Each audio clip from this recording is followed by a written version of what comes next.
Northbound I-55, there's a roadwork delay of River Road to Blodgett. And the inbound Stevenson is heavy. Cicero to Pulaski and Western to the Ryan. It's 30 minutes from 355 to Lakeshore Drive.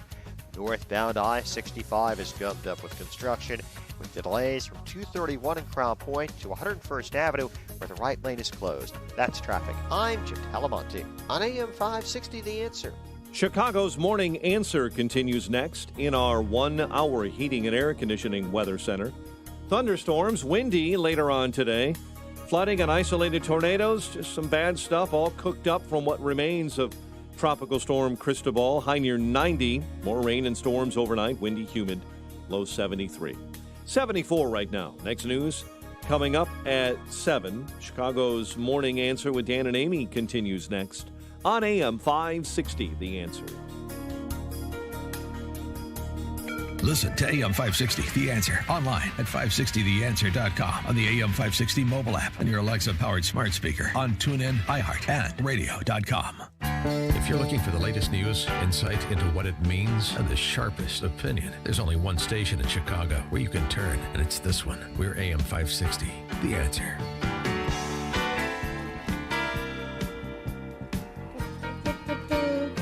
Live. Yeah, a little Billy Joel. Dan and Amy. Great news this morning, huh? Dr. Tedros said just 3 days ago, in light of evolving evidence, WHO advises that government should encourage the general public to wear masks where there's widespread transmission and physical distancing is difficult, such as public transport and shops or in other confined or crowded environments. 3 days later, Dr. Maria Van Kerkhove, who is the head of WHO's Emerging Diseases Unit, from the data we have, it still seems to be rare that an asymptomatic person actually transmits onward to a secondary individual. Very rare. Asymptomatic coronavirus patients, for the most part, aren't spreading new infections. Well, very rare. No, I know. Not rare, but very rare. I mean, there's no reason then to remain in lockdown of any kind. I think they should go to football practice today. Maybe go back to school. It's not to say that it's zero, because there's no such thing as zero risk in this world. But going back to maybe what we should have done at the outset, to contemplate the trade-offs. Carol Markowitz writing in the New York Post. The kids are not all right. The isolation and loneliness of the COVID-19 lockdown hasn't been good for any of us. We're on the edge, angry at one another. But it's even worse for the kids. No one cares about the kids. More than 2 weeks ago, CDC announced, unlike previously thought, the coronavirus doesn't actually spread easily from surfaces, yet playgrounds remain closed. It's June, and public pools are closed in many states, despite the fact that CDC experts say chlorinated water kills the virus. Yep, chlorine and bromine. A Save the Children survey of 6,000 children in a number of COVID-19 affected countries found almost 1 in 4 children living under COVID-19 lockdowns, social restrictions, and school closures are dealing with feelings of anxiety, with many at risk of lasting psychological distress, including depression, and up to 2/3 struggling with boredom and feelings of isolation. For what? For what? I mean, I could tell you horror stories, Dan, but I'll start crying, and I'm not going to go there. For more About on what kids this, are going through. on the updated science and whether the men of women in science, as they advertise themselves in public offices in the Western world, will take judicial notice of this WHO declaration, we're pleased to be joined by Dr. John Lee, retired professor of pathology and NHS consultant pathologist, National Health Service in Britain. Dr. Lee, thanks for joining us. Appreciate it. Morning. What about the WHO declaration about asymptomatic patients? Very rare are they transmitting the virus. Yes, well, that's interesting, isn't it? I think, I mean, as you say, if that's true, it puts another nail in the coffin of lockdown, really. I think lockdown has been a pretty evidence-free policy from the beginning. It's been based on a dramatic society-wide application of the precautionary principle. And to my mind, it really shows that, better safe than sorry isn't true unless you have a pretty good handle on what you mean by safe and what you mean by sorry. You talk about the asymmetries with respect to the response in the most recent piece at the Spectator. Go through those for us, please. Well, yes. I think the trouble is when you introduce a policy as dramatic and as far-reaching and as damaging, I think, as lockdown.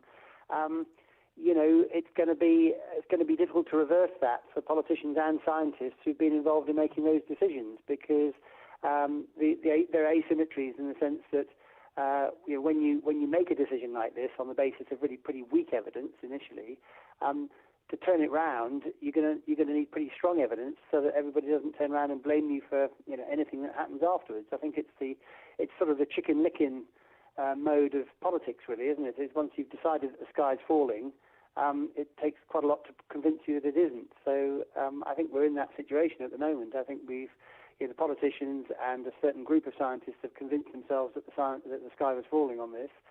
They've convinced quite a lot of the public on it, and to reverse that somehow takes a lot of negative evidence. And I think that's one of the troubles that we're facing at the moment. But you wrote in your article that measures such as lockdowns and social distancing have helped control the virus and prevented a much worse death toll. Can you explain? Sorry, I said that. No, I think I haven't thought that, actually. I think that the lockdown and social distancing is pretty much evidence-free. I think there's very little evidence that they have done anything at all, really. I mean, if you look at the infection rates in different countries, if you look at the differences in the lockdown model in different countries, and yet the very small differences in terms of the curve of the epidemic that they've been witnessing. If you look at the fact that when we went into lockdown, there's no signal that you can see in the death numbers there going in or coming out of lockdown. I think we've been hoping, or at least the powers that be have been hoping, that lockdown has actually done something dramatic to this virus, whereas, I mean, my reading of the data, and I think other people's reading of the data, is that the virus has pretty much been doing what it's doing. We may have conceivably slowed it down a little bit, but we won't really change the end point that we're reaching. So what we've done is cause great harms, as you were alluding to just now, huge harms in all sectors of society, really. I mean, we've been hurting all the young people who won't get this virus. We've been hurting their education, we've been hurting their jobs, we've been hurting their livelihoods.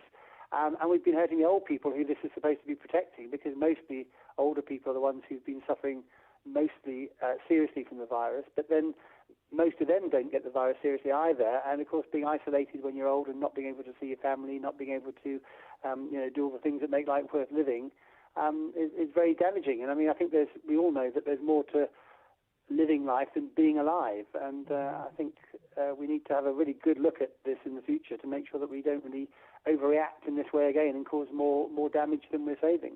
And there's a lot of speculation about second wave this fall. What's your best estimate about what a second wave will look like? Well, of course, none of us know for sure. I mean, that's the trouble. None of us know for sure about this. But the assumptions of a huge first wave were based on certain modelling assumptions and certain ideas about the way that these diseases behave. And to be honest, we don't know enough about them. We know quite a lot about the way viruses infect cells and the way they work in organisms. But the thing is, what we don't know is how they really work on the big global scale of passing between people. And there are lots and lots of variables involved in that, most of which, in terms of the actual public spread of the virus, we don't have much handle on. My take on it is that, for example, one of the assumptions that underlies the idea that there's going to be a big second wave is the idea that because this is a new virus, we're all super susceptible to it, and by locking down, we've sort of hidden ourselves from the virus, and so when we come out of lockdown, we're going to be seeing it again. But in fact, there's new evidence that shows that many of us, maybe up to half of us, already have immune mechanisms in our body that recognize this virus, because it's not that different from other coronaviruses that have been out there that come every year in common cold. So the fact is, if that's true, it completely rewrites the whole idea of how many people would have got this in the first place and how many people are likely to get it coming out of lockdown. So if that's true, I mean, really the estimation of a likelihood of a serious second wave really goes right down the agenda. I mean, I think we're going to see outbreaks of this virus. We're going to see people catching it because it's now out in the world. Pandora's box has been opened. But I think the justification for prolonging lockdown on the basis of really uncertain ideas about whether or not we're likely to have a second wave, which I personally think is quite unlikely. I think it's well beyond its sell-by date now, the lockdown policy. Yeah, and also, I mean, again, real-world data to inform the modelers. We've had 24 states now, just about, who have been open since the first week of May to varying degrees and opening throughout the course of the last 3.5 weeks as well.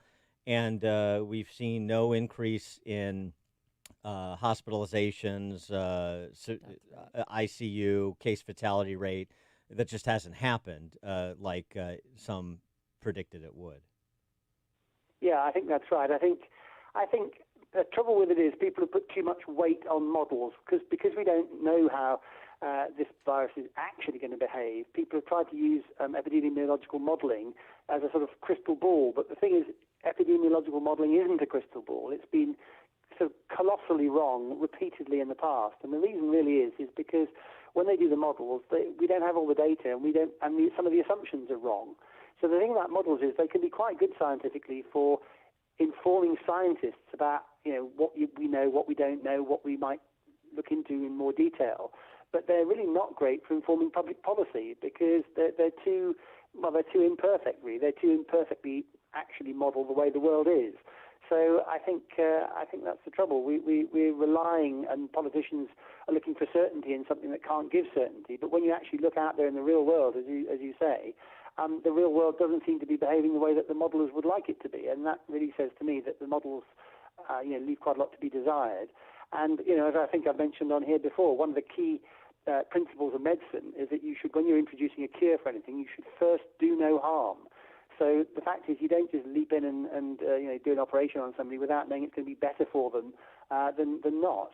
So lockdown is a major treatment, in a way, treatment for this virus, and we didn't even know that it worked. We certainly do know that it does a great deal of harm. So I think the equation, really right from the beginning, has been the onus of burden of proof should be on those actually wanting us to live this way. But now I think it's well balanced in the direction that we need to get back to normal life, and that really the sky is not falling. Are you guys still on a hard lockdown there in the UK?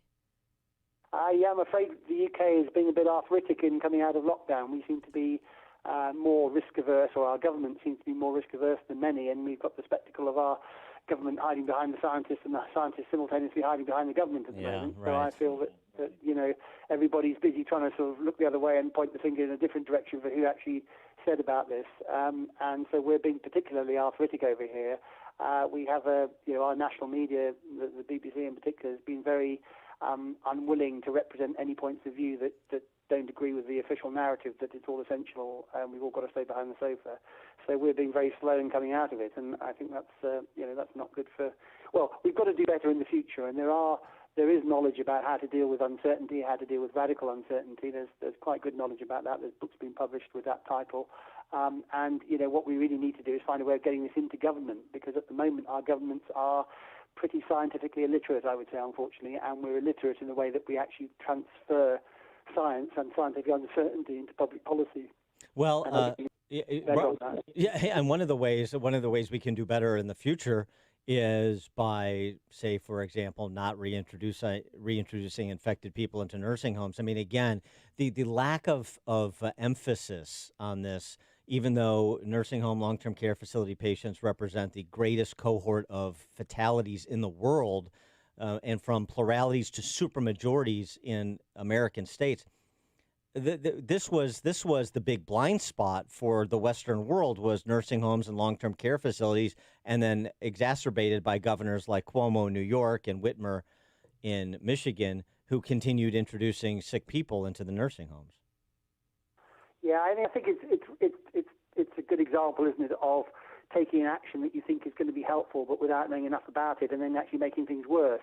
I think the other thing we've got to do, though, I think we've got to have a more grown-up and a more open debate about human lifespan and about death in our societies. We like to look the other way when it comes to death, but of course, old people who have other susceptibilities are going to be more susceptible to infectious diseases, and we have to accept the fact that we can't necessarily always prevent everything. We know that, really, don't we? We know that we can't. We've all got to die sometime.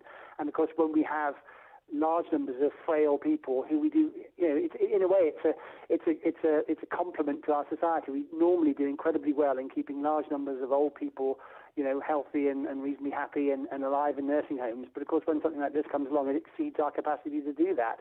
That isn't a reason, of course, to stop everybody else from living their lives. I mean, we can try and do better in terms of the nursing homes. I certainly agree with that. We can certainly make care better and look after people better, but there are limits. And what we shouldn't do is throw the baby out with the bathwater, to mix metaphors. We shouldn't stop everybody else who's not susceptible to disease carrying on with their lives on the basis that we might potentially be harming other people who are coming to the end of their lives in any event. It's a difficult one, but I think we need to have a grown-up conversation about this really in public, in a sort of rational rather than just an emotional way. Well, I agreed, and there's some people who've made estimates about the living days lost or years of life lost. One estimate of the consequences of unemployment, missed doctor's visits, other factors during the 2-month lockdown will lead to so many extra deaths that Americans will lose a cumulative 1.5 million years of life, nearly twice the total cost so far of the COVID-19 deaths. Yeah, I mean, I think that's right. You see, one way of assessing deaths is to look at what's called QALYs, which is quality of life years lost.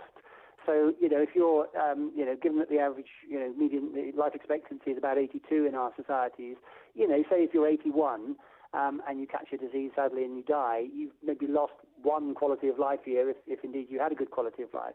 But if you're 40, say, and you catch a disease of any type and you die, in theory you've lost 42 quality of life years. But of course, if you're 40 and you're now depressed because of the lockdown and you can't really do your job properly, that's when you live a year, that's not a full quality of life year, maybe only half a year. So in terms of the number of quality of life years lost by younger people in this epidemic because of the lockdown, I think that's going to greatly outweigh the number of quality of life years lost because of the virus itself. And again, that's a calculation that wasn't even thought of. It wasn't mentioned. It wasn't considered before we entered into lockdown. And when we do anything radical like this, we really ought to have a proper risk versus benefit assessment before we do it and before we prolong it and before we carry on with it, rather than just leaping into something, only looking at one axis, virus, only looking at that axis and not considering anything else. That isn't, it's not good science, it's not good medicine, it's not good politics. He is Dr. John Lee, a retired professor of pathology and National Health Service consultant pathologist across the pond in the UK. Dr. Lee, thanks as always for joining us. Appreciate it. And he joined us on our turnkey.pro answer line. You've made the switch, and it feels so good. You've switched to Chicago's Morning Answer on AM 560. The Answer. The Lou Dobbs Financial Report is brought to you by Signature Bank, helping local businesses succeed. Visit signaturebank.bank for your commercial banking needs. I'm Lou Dobbs. The World Bank warning of economic crisis. Anti-police madness goes on in Minneapolis. Tourism groups